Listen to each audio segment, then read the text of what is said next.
दोस्तों, यह स्टोरी उन फादर को समर्पित है जो अपने परिवार के लिए जी जान से काम करते हैं, खुद की इच्छाओं को मारकर अपने बच्चों को सपने को पूरा करते हैं। यह स्टोरी शुरू होती है जब मैं घर से गुस्से में बड़बड़ाते हुए निकल गया था और बस स्टैंड की तरफ आगे बढ़ने लगा।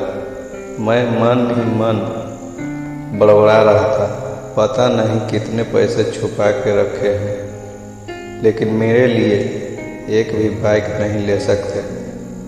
अब मैं यहाँ से कहाँ चला जाऊँगा और तब तक वापस नहीं जाऊँगा जब तक मैं खुद के पैसों से बाइक नहीं खरीद लेता।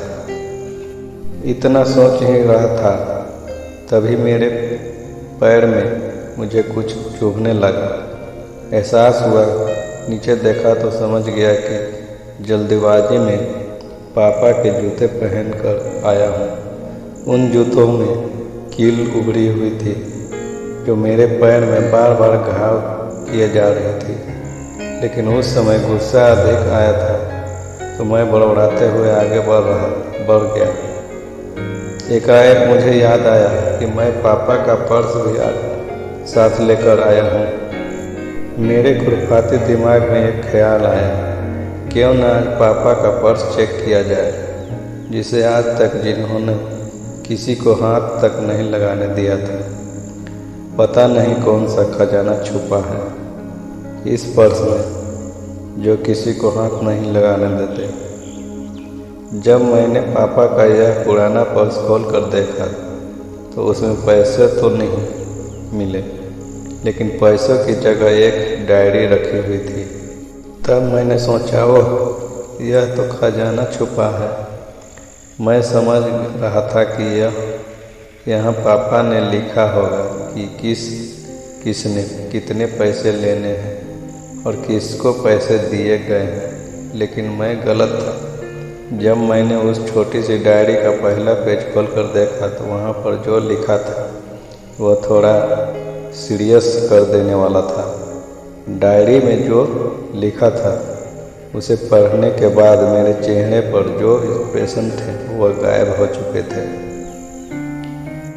क्योंकि डायरी में वैसा कुछ नहीं था जैसा मैं सोच रहा था। वहाँ पर उन पैसों का हिसाब लिखा हुआ था जो अलग अलग कामों के लिए अलग अलग लोगों से उधार लिए गए थे। उस लिस्ट में कंप्यूटर के नाम पर भी पैसे लिए गए थे। कुछ यूँ लिखा था, 50,000 बेटे के कंप्यूटर के लिए। यह वही कंप्यूटर था जिसे मैं आज तक यूज कर रहा हूँ, लेकिन मुझे यह पता नहीं था उस कंप्यूटर को खरीदने के लिए पैसे कहाँ से आए थे। लेकिन आज पता चल रहा था। मुझे आज भी याद है जब मैंने पहली बार कैमरे के लिए जिद की थी, जो मेरे पापा ने मुझे 2 हफ्ते बाद मेरे बर्थडे पर ला कर दिया था, जिसे देखकर मैं बहुत खुश हुआ था। और मुझे खुश देखकर मुझसे कहीं ज़्यादा अगर कोई खुश हुआ था तो वह मेरे पापा। अब मेरे चेहरे से गुस्सा एकदम गायब हो चुका था। जब मैंने आगे का पन्ना पलटा तो वहाँ पर कुछ छाई लिखी हुई थी। जो पहली 20 थी उसमें जो लिखा हुआ था, अच्छे जूते पहनना। यह बात मेरी कुछ समझ नहीं आई। तभी मेरा पाँव अचानक सड़क पर भरे हुए पानी पर जा पड़ा और तभी मेरे पाँव में कुछ गीलेपन होने एहसास हुआ। जब मैंने जूता उतारा तो देखा तो उसका तला टूटा हुआ था। यह देखकर मुझे डायरी में लिखी बात याद आ गई।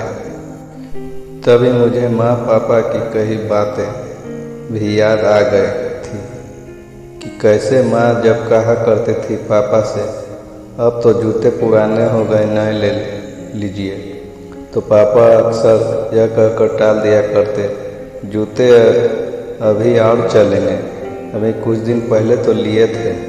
मुझे आज समझ में आ रहा था कि कितने दिन और चलेंगे।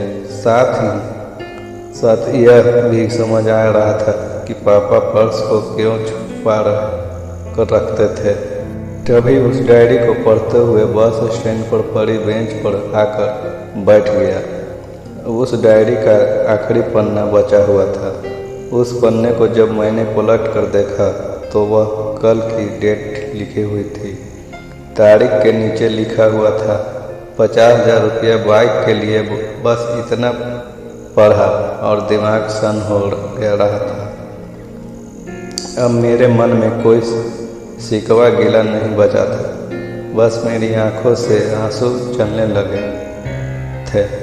मुझे आज तक नहीं पता जब मैं क्यों रोया था। अब मैं जल्दी से घर की तरफ भागा, लेकिन जूते की वजह से कील पाँव में अब तक घाव बनाने में कामयाब हो चुकी थी। मैंने जूते को रास्ते में ही निकाल कर फेंक दिया और भागते लड़खड़ाते हुए घर पहुंचा, लेकिन पापा घर पर नहीं थे। मैं समझ गया कि वह कहाँ गए थे। मैं सीधा पास वाली बाइक एजेंसी की तरफ भागा। पता नहीं आज कहाँ से इतनी ताकत आ गई थी कि मैं भागते हुए थक नहीं रहा था, और वह भी बिना जूते के नंगे पैर।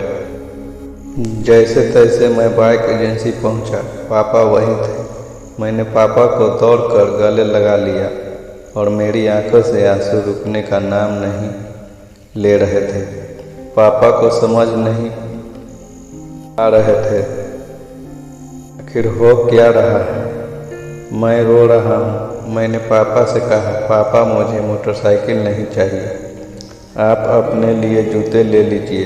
अब आज से मैं जो भी करूँगा अपनी मेहनत से बलबूते पर कर सकूँगा।